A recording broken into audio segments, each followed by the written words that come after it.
សម្រាប់បងប្អូនដែលមាន account Facebook ច្រើនណាក៏ដូចជាបណ្ដាញសង្គមផ្សេងៗច្រើនណាហើយចង់ប្រើប្រាស់នៅលើទូរស័ព្ទដៃតែមួយ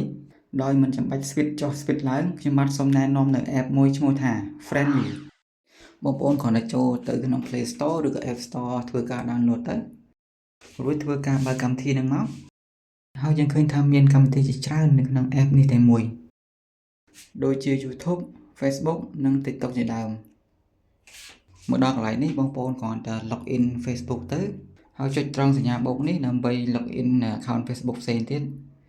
អញ្ចឹងយើងអាច log in បានច្រើន account នៅក្នុង app នេះតែមួយដោយយើងមិនចាំបាច់ switch ចុះ switch ឡើងក៏ដូចជា log in ម្ដងទៀតទេអញ្ចឹងវាមានភាពងាយស្រួលលឿនហើយយើងអាចប្រើ account ច្រើននៅក្នុង app នេះតែមួយនេះបងប្អូនវីដេអូថ្ងៃនេះមានតែប៉ុណ្្នឹងឯងហើយជួបគ្នានៅវីដេអូក្រោយទៀតបាយបាយ